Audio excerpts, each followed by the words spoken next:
Welcome to our very first episode of The Power of Your Story, a space for people to share their story, learn from their story, and empower others with their story. Today's guest is someone that I've been connected with for, seems like it's been decades, but I think it's only been a year, maybe even shorter than that. But him and I have worked together on multiple projects. We collaborate on another podcast called Just a Squirrel Looking for a Nut, which is a weekly show that comes out every single Thursday for those that are tuning in and might be able to relate. And with that said, I'd like to bring him on so all of you are able to see his face. Scott, thank you for being the very first guest. Thank you for kicking this off. And I couldn't think of a better person to start this particular podcast with than you. Thank you. It is such a privilege, and I am ecstatic to be here. Congratulations on your new show. You are going to absolutely kill it. Absolutely. No, thank you. Thank you for being a part of it. And as I was sharing with you earlier, one of the things that the trip that I recently took to Arizona to see the Grand Canyon and some of the other places within that it made me realize was who are the most important people in my life. Mm-hmm. And you were one of the people on that list, because it made me realize that I think people come into one's life, in my opinion, for kind of a season, a reason, and a lifetime.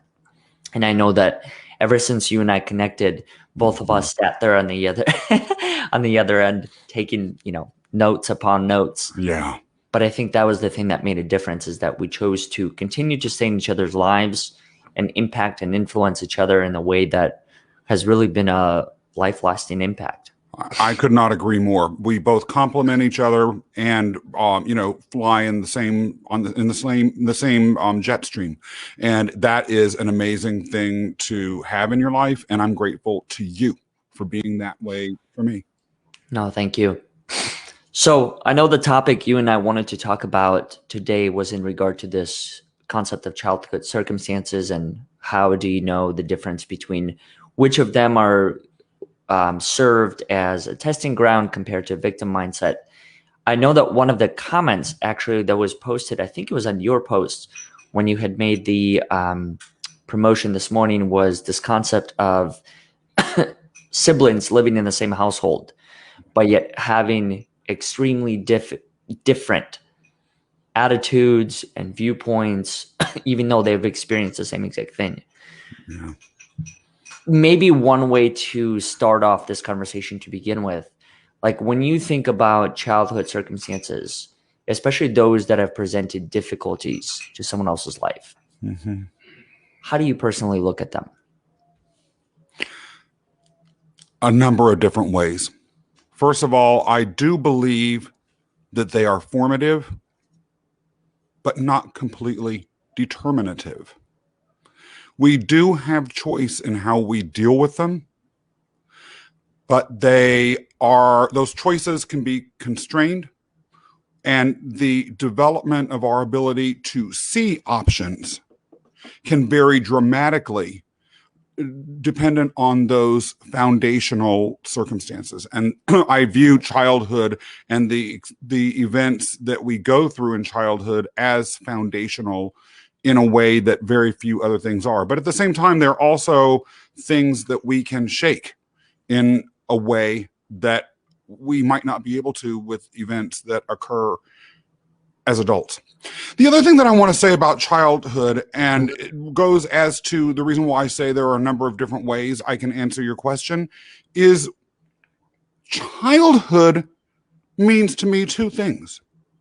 First, it is the actual aging experience that you have, that you live through up until a certain point that we can define, usually at ending around 17 or 18, maybe younger, maybe a little older, depending on your culture and the laws. Number two, the mental state that you carry with you. I know 70-year-old people that are children in a way, and there may be a number of different reasons for that. Then I would actually, sort of thinking this through out loud, add a third thing. And this is perhaps the most important. Childhood is a reflective framework, almost like a mirror of Galadriel, for those of you who are Lord of the Rings fans, a place that exists really as a mythology or a story that we create that has meaning dependent upon what we build into the mirage of memories. And the reason why I say the mirage of memories is because I bet this is the case with you and with every single person who might be watching or listening, which is that who are adults. Many of the events, circumstances, and transformations that occur during childhood, often we look back on and wonder about to what extent they were even real. And I would argue that that intensifies the further and further we go back in time.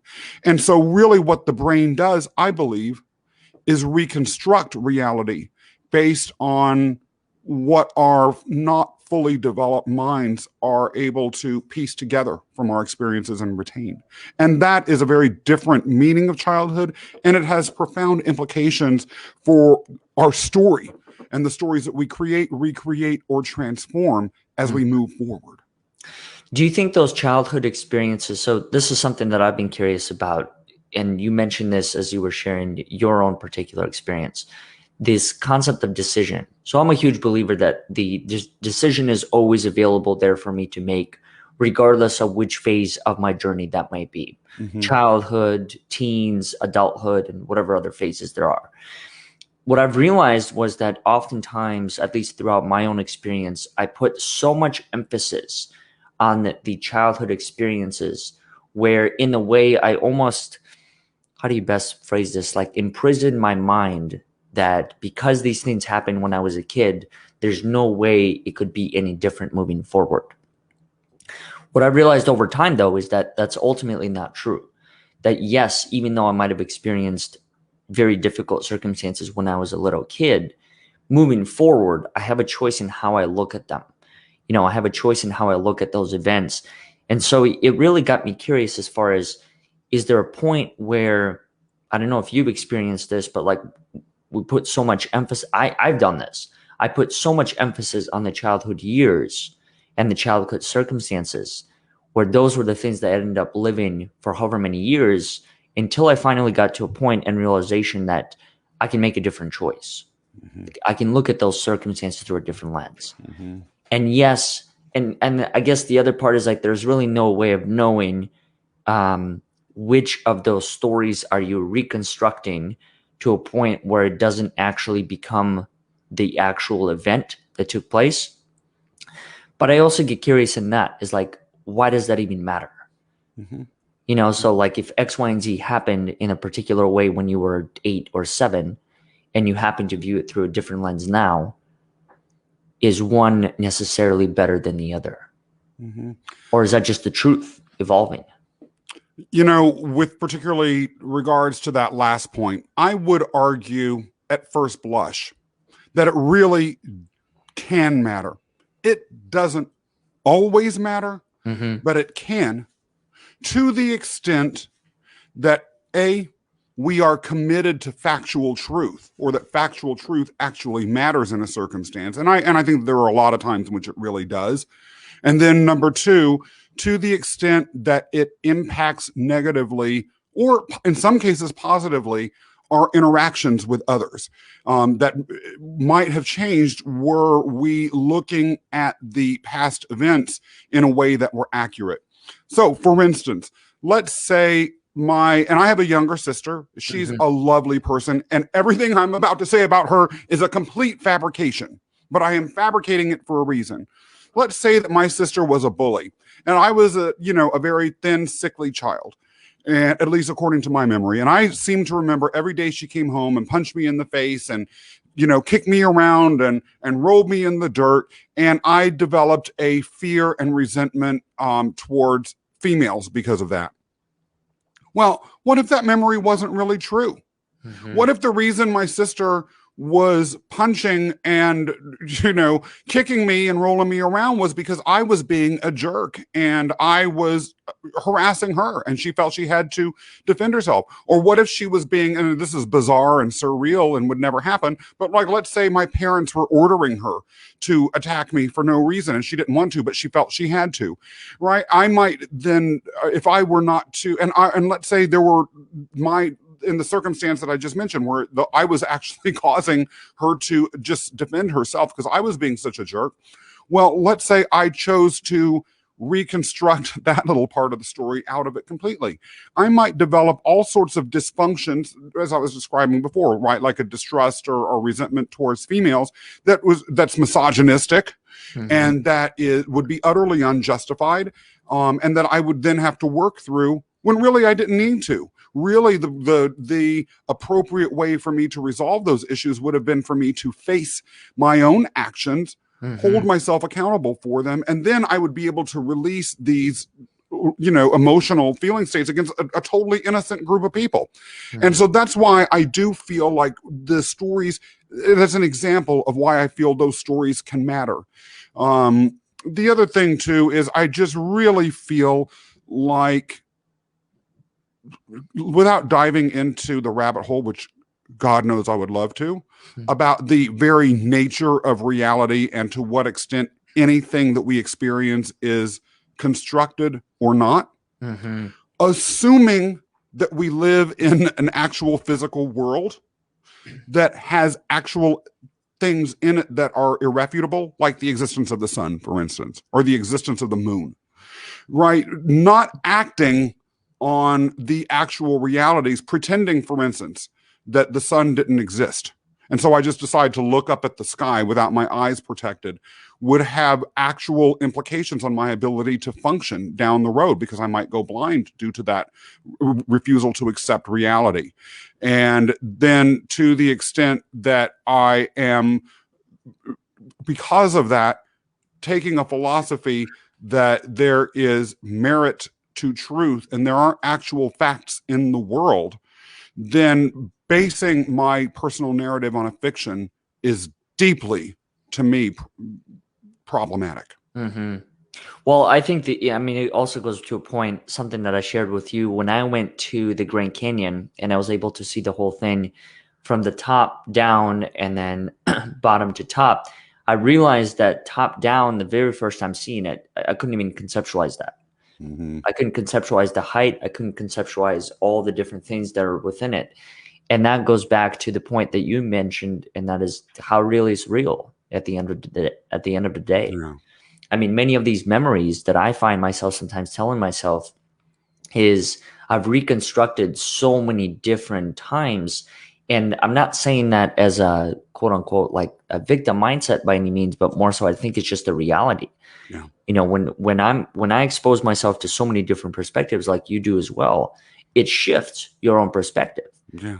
And it shifts it to a point where there's so many different viewpoints that come all in one place. And now you got to figure out, okay, this was the one I started with, but here are all of the other possible ways that it could have actually played out. Yeah. The dreamlike nature of childhood memories amplifies exactly what you were just saying. When I was a teenager, which I still consider childhood, although it's more of a transitional era of childhood, and obviously being 16 isn't the same as being 3, or at least let's hope it's not. But when I was, and maybe for some people it is, but when I was 16, 17, and 17 really is on the cusp of not being a child anymore, but let's age it down a little bit. There was someone I knew who was a football player-ish type, really good looking, golden boy. He was smart, had nice clothes. His parents were affluent. He was living the life that someone like me, I thought, could only dream of. But he kept running away from his home. And eventually, one time when he ran away, he never came home. I later found out that he was discovered murdered, tied to a park bench in a western state. And apparently this murder was brutal. for many years, I believed that story. But then when I was in my 30s, it occurred to me, this is so extreme. This is so bizarre.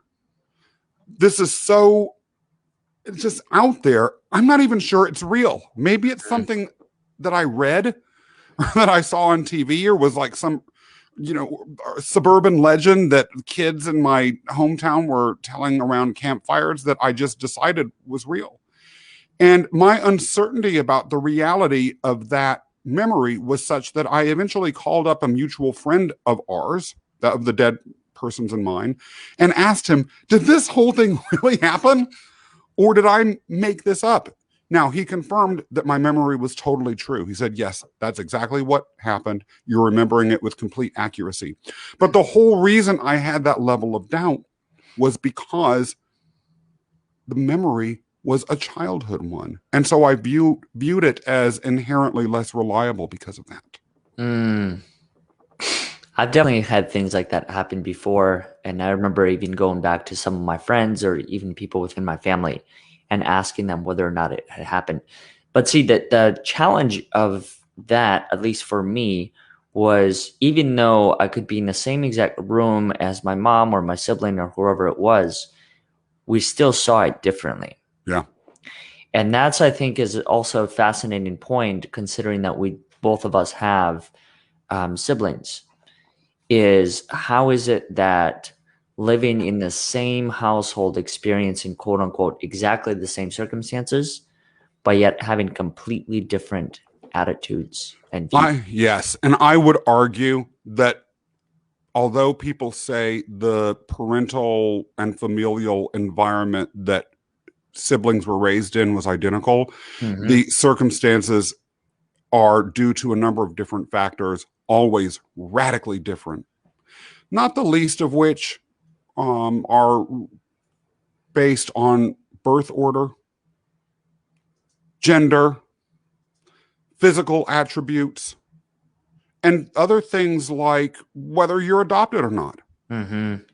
In my case, my sister was extraordinarily beautiful. Really, she was just wow. I wasn't. I was kind of the opposite. Whoa, like where did you come from?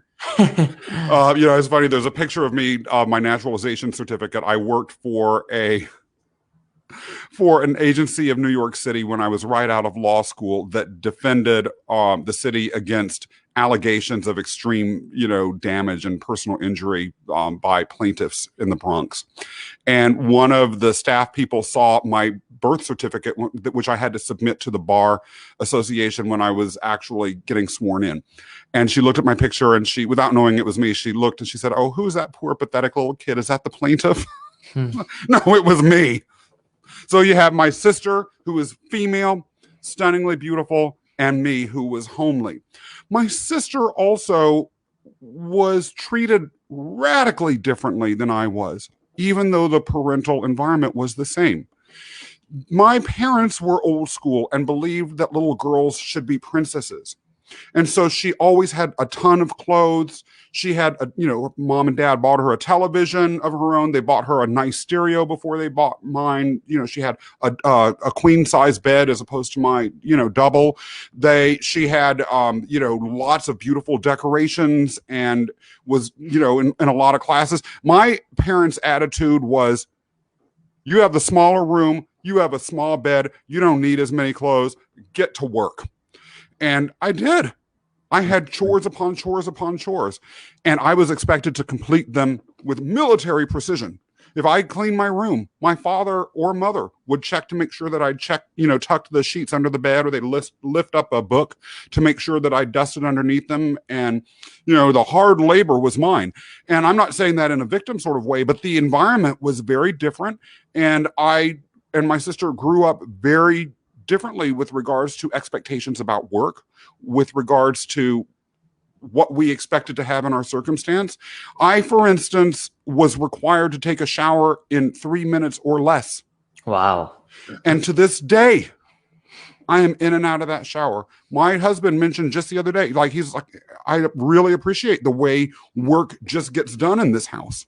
And you Mm-hmm. do a lot of it. And that's, again, the result of this sort of environment. My sister was never raised to do those things. I had to drive. I learned how to drive because I needed to get a job when I was 16. My sister had my father escorting her around in a car until after high school, I think. And so, again, it's only then natural that our perceptions about our childhood and the impact of those parental choices played out very differently in our lives. Mm-hmm. So do you think in that particular circumstance, it really almost doesn't even matter what the circumstances are, because it sounds like it more so boils down to the individual? Because you and I can go through the same exact thing, but yet what we choose to do with it and how we choose to engage with those experiences is completely up to us. I tend to say that with a caveat, Mm-hmm. and that is we all have, due to, and I'm not a biologist or a doctor or anything, Mm-hmm. so I will say this in lay terms. We all have individual genetic makeups, biological variances, including things like our brain composition, our emotional makeup, that to some extent we don't have control over, at least, until we reach a certain age. And then by the time we reach that age, there may be a whole set of circumstances that impact then what we can do. I strongly believe that ultimately, at some point or another, we are responsible for choices that we make, particularly once our brains are fully developed. Generally, I think that there may be some cases where people just don't have the brain capacity due to a whole host of physiological issues. But when, how, and where you are ready to make those is a different thing. One thing I admire about you, Oleg, is that you came to the discovery about the power of your story and your choice at a much earlier age than I did, Mm-hmm. despite circumstances that were far more unusual. I was in my 30s before it occurred to me that I had any power to control my own personal narrative. So I was a laggard compared to you. Now, there are reasons for that. There are doggone good reasons. And I think that those reasons were due to childhood circumstance. And it was very challenging to deal with them. I eventually came through and took control of my narrative and of my life and of my story. And so I think at the end of the day, I was responsible for that and should receive the commendation that comes with that, as well as, definitely receive the benefits of that. But I wasn't ready at the same point in my life as you were. Hello, David Saphir. It is so good to see you, by the way. I just had to interject that. He is a genius, one of my favorite people. Thank you so much for joining this broadcast. You bring up a really good point, though, in regard to the narrative. So for me, I mean, it took many, many years before I was able to get to this particular point. But I've also realized something about the narrative, and that is, I believe it's a never-ending story. Because as soon as I know something, and as soon as I've developed a certain level of comfort around a particular experience or a journey or whatever it may be, there's always going to be an additional layer within that, and a layer beyond that. And I think, considering the circumstances that we have been brought up in, both you and I, as well as many other people that choose to tune in and listen, the thing that fascinates me is not necessarily seeing the other side, because I don't know what that other side is, but more so the journey that one goes on in looking at those circumstances and choosing, is it a time for me to continue living out the same exact story, same exact events that I experienced? Or do I look at them as quote unquote testing ground or an opportunity to learn something? And I mean, even in your case, I'll share a story of mine. When I lived in the orphanage and I was required to kind of perform very similar military style ritual, bed had to be clean, but not clean, but it also had to be perfectly flattened out. Yes. There was no creases in the Yes. sheets. Yes. Pillow had to be put up a particular way. Mopping of the floors. I remember initially when I got in there, I thought I could, cut corners and cheat the system a little bit.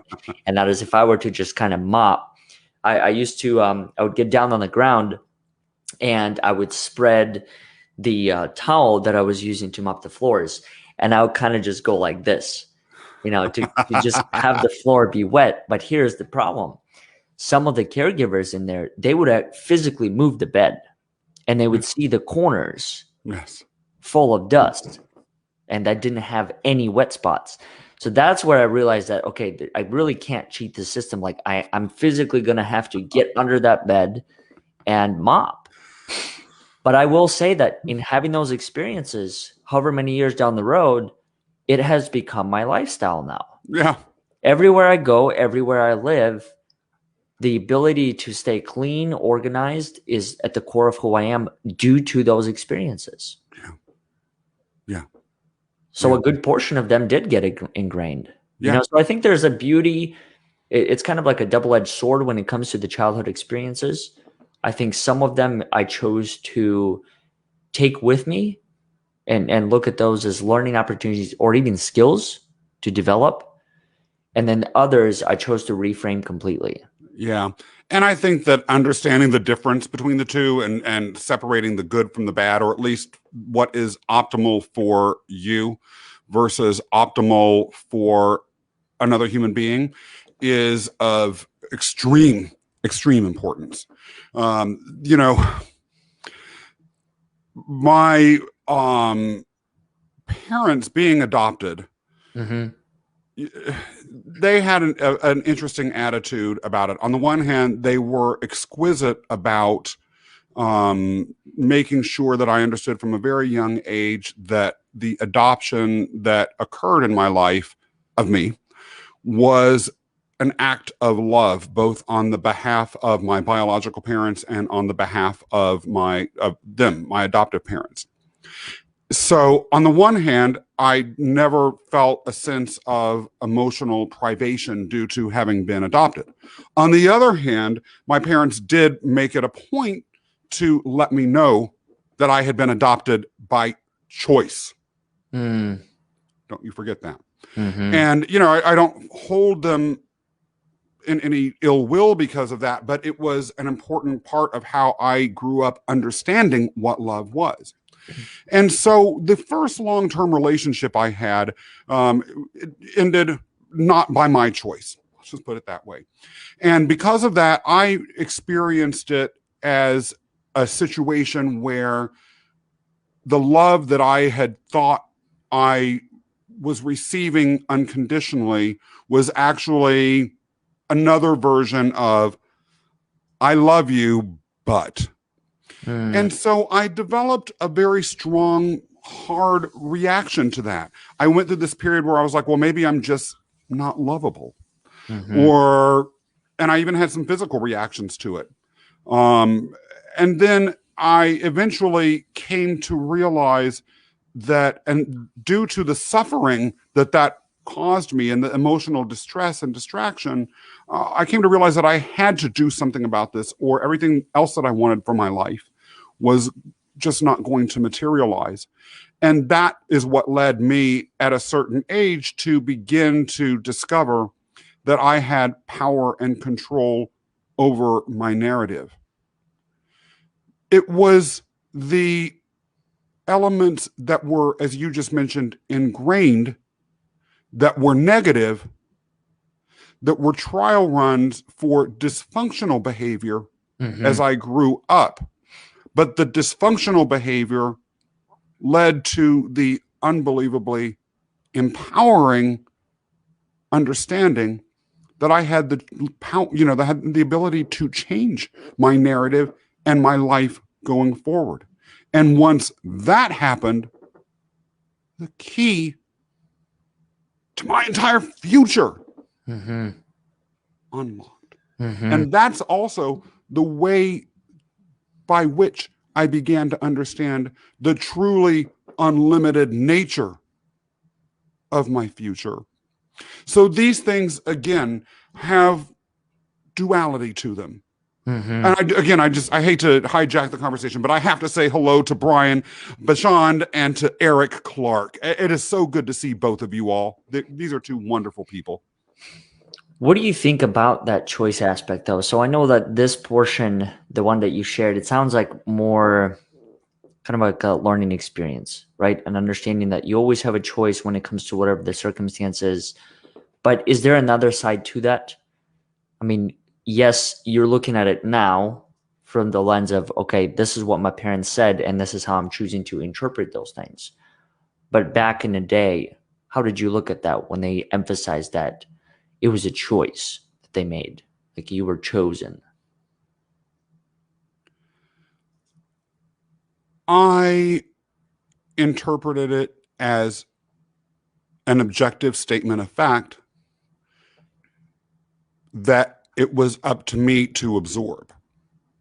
Mm, I tended to, as a child, absorb things through the lens that seemed to me to be the most comprehensive or the most reliable, hmm. or that gave me some of the underlying frameworks for how I viewed the world, which was that of my parents. So, gratitude for the fact that they chose to take me. Also, an understanding that, I'd better stay in line because of the fact that I'd been chosen. In certain Southern families, there was a phrase that you'd hear around the parents would say, and it's kind of awesome. It really is. My parents would say it as much as anyone else's, and this is not unique to them. I brought you in this world, I could take you out. Now, they didn't literally bring me into the world, but they literally brought me into the existence of childhood that I had. And so, they might not, they would say, knowing full well that I knew that they had not literally birthed me, but, hey, I have the power to create your existence. What has the power to create has the power to Right. destroy. And let me tell y'all, that's a good phrase. If you've got naughty children that, it's not a good phrase. If I was going to say jokingly, it's a good phrase if you want to keep your kid in line because it gets their Mhm. attention.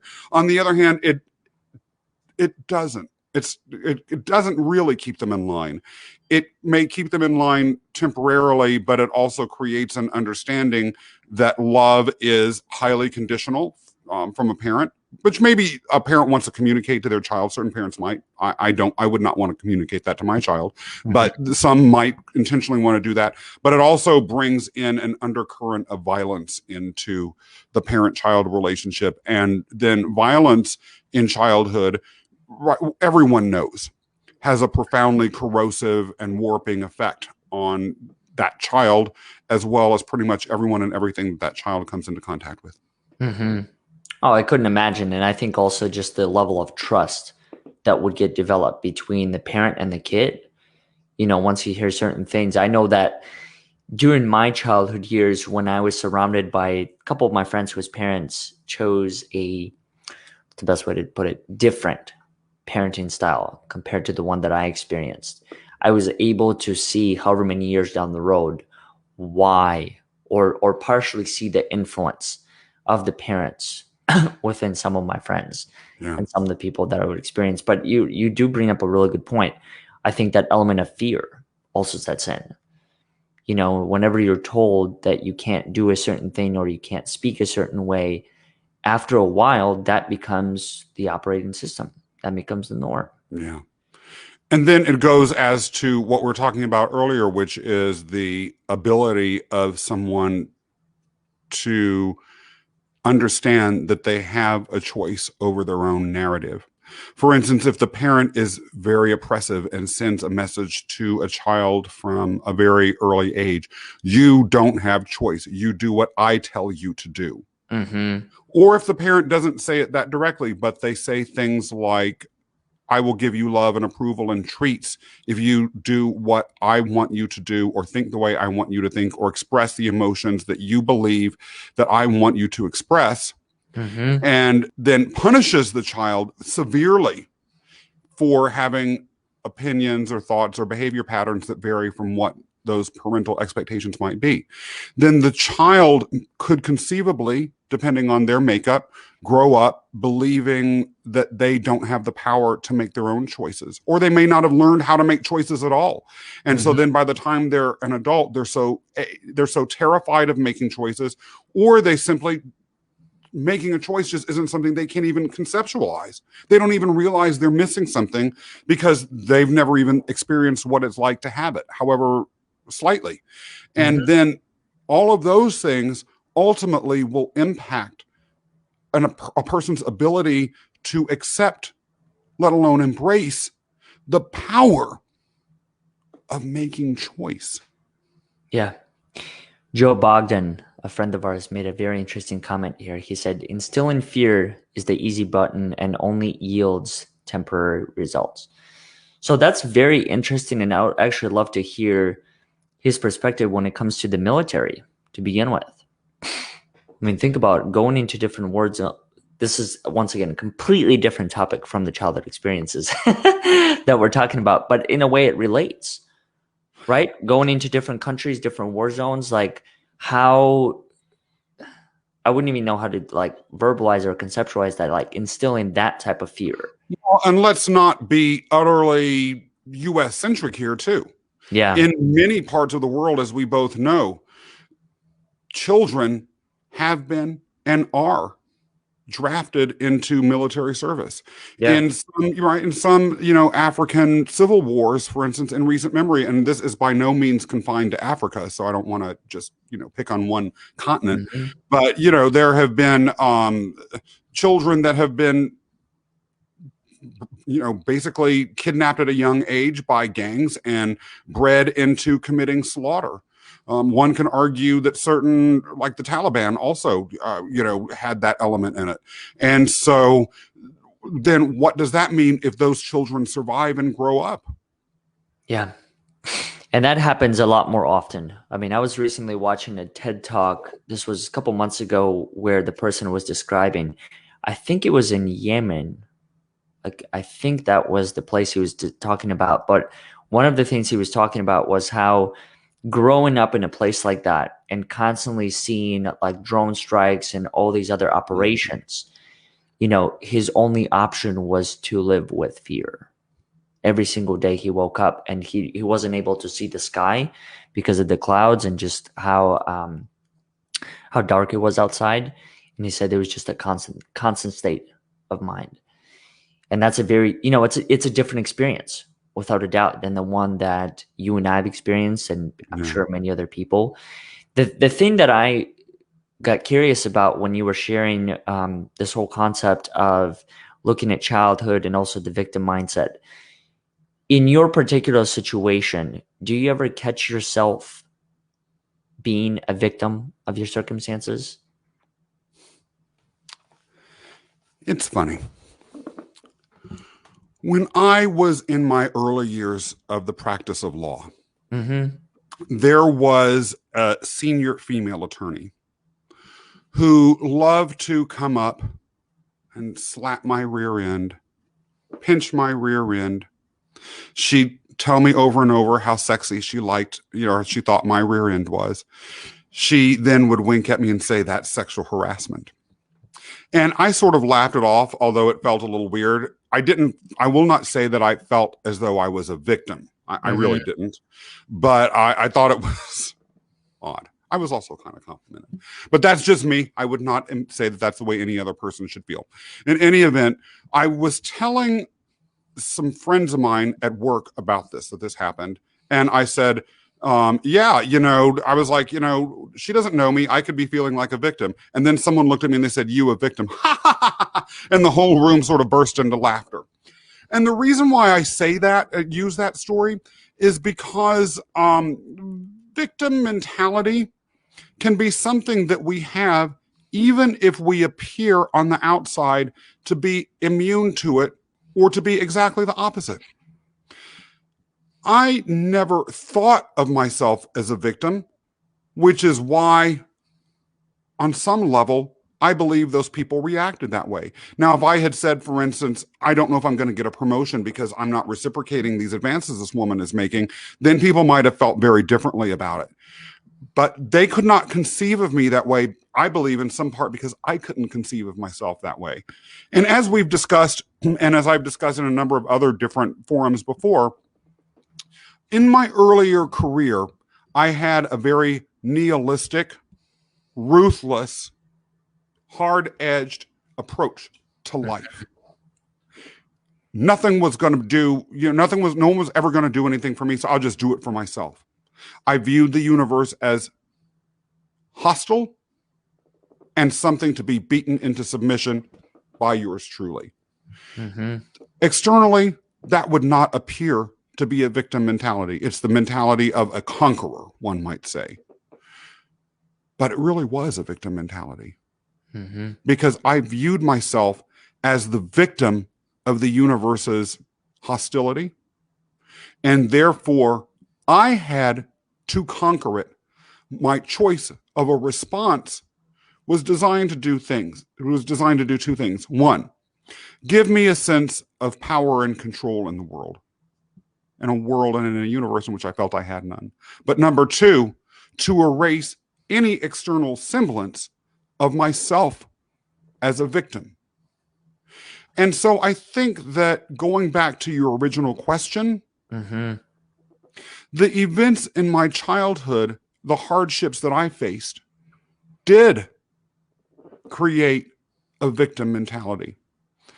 It's amazing because once life forced me to confront the limitations and the negative consequences of this very mercenary approach to my relationship with the world, and I began to understand that I had control over my story, including this story that the world and the universe were hostile, then I actually began to feel more comfortable showing the very weakness that I had worked very hard to develop a facade to cover up.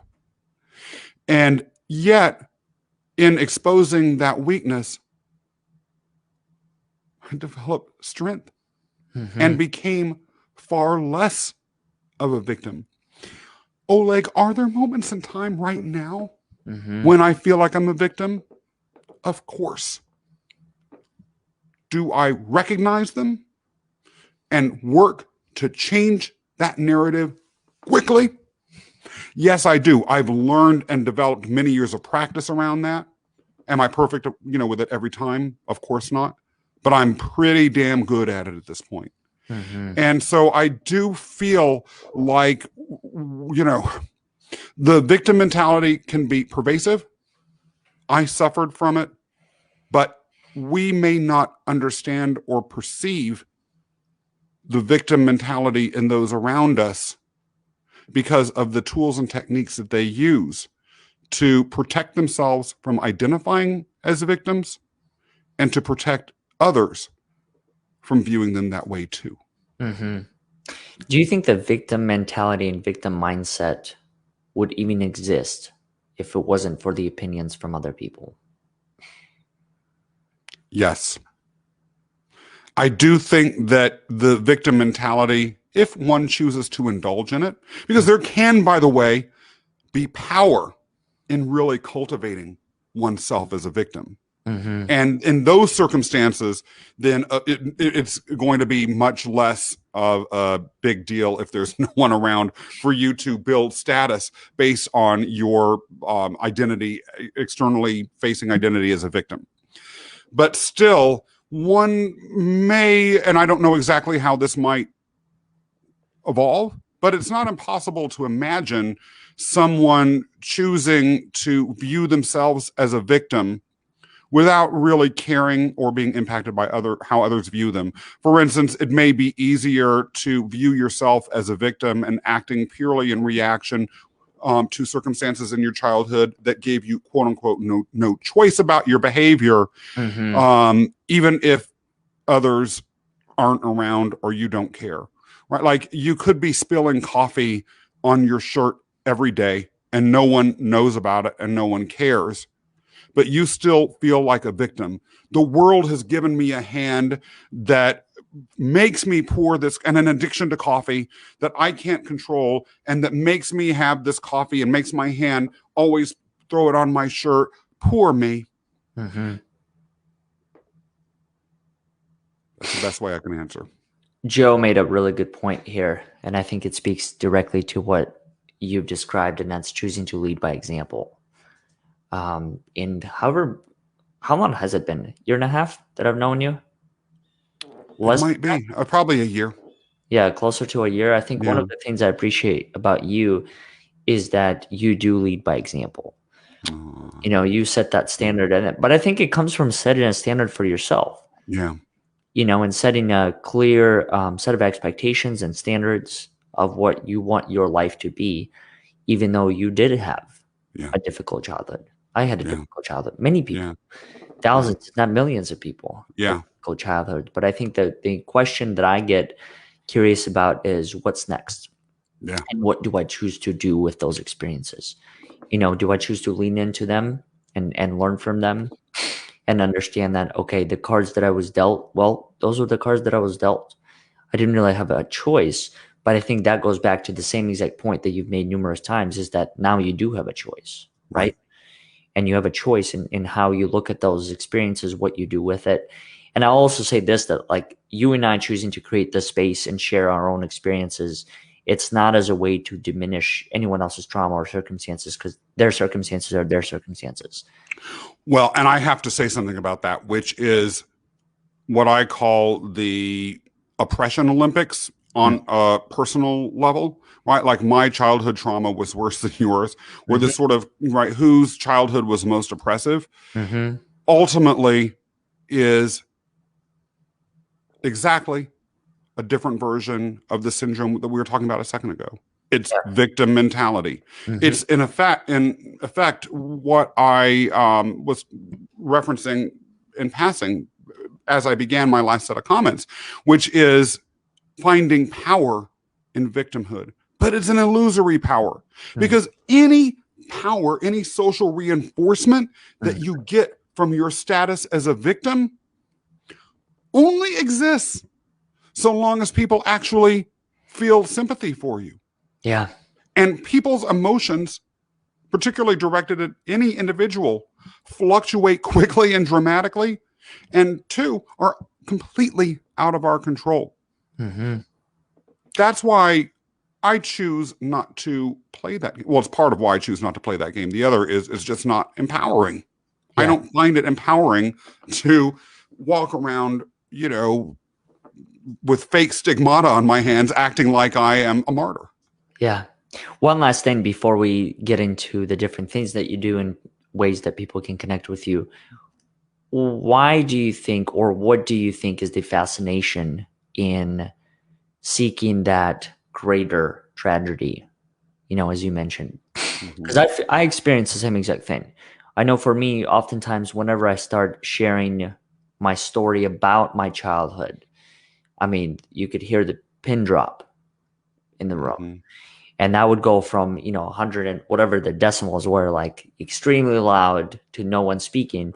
And I've been curious about that. Like, why is it that the certain stories just capture the person's attention? Is it the ability to communicate the story, or is it just something naturally instinct within some of us that we just get drawn to a quote unquote greater form of tragedy, or what is perceived a greater form of tragedy? You and I someday should have a lengthy discussion Mm-hmm. about violence as an innate part of the human condition. Violence is how human beings evolved to be the dominant species on this planet. We did it by hunting down every other major organism in our ecological niche, or that posed a threat to us as a species. Mm-hmm. Many other potential competitors we enslaved: dogs, cats, Yeah, other carnivorous animals. almost And every animal out there. And in fact, right. And the most successful animals on this planet right now are things like insects or birds that are completely away from our ability to control, or not in any related niche to us, or are those that we have domesticated. Lions are barely hanging on. Mm-hmm. Shih Tzus are everywhere. What does that say? There are probably more horses in the world than there are gray wolves by many magnitudes. Yet horses are the prey. So the reason why I say all of that is because on one level or another, built into our species DNA is the attraction to, understanding of, and affinity with violence. Mm. It's how we rose to the top, and it's how we stay there. I might add, Mm-hmm. we are the only species outside of maybe a few others who are capable of vengeance and can and will extract it on a species-wide level. Think about it. The coronavirus, Mm-hmm. whether or not it's an animal or not, viruses sort of hit that middle ground as to whether they're alive or not. But let's assume that or some sort of other organism that was actually living were threatening our species. We are killing it. It will not live. Mm-hmm. We will not live in harmony with it if we have a choice. We will destroy it. So, thinking about the human Wow. experience and who we are with that lens in mind, is it any surprise that we are fascinated by and attracted to Mm-hmm. huge stories of dramatic victimhood? Because victimhood is always about violence. It might be emotional violence. It might be physical violence. It might be individual violence. It might be social or society-wide violence. But when there's violence, we're paying attention because either we understand that it is a threat or because we understand what it is to engage in it. Wow. Well, that is definitely a topic for another conversation, without a doubt. Probably a great topic for just a squirrel looking for a nut. Yeah. It really is, because I didn't even think about it that way, but there's a lot of truth that you just brought up. Yeah. You know, violence is a part of many of us, if not all. I mean, the form of it varies, right?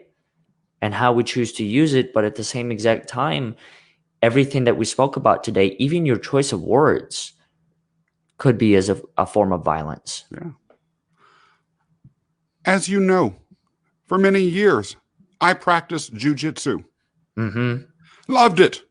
And no one ever that I've ever encountered has looked at me with horror when I've said that I was a martial artist. But that is simulated violence. Yeah. And I enjoyed it. I enjoyed it.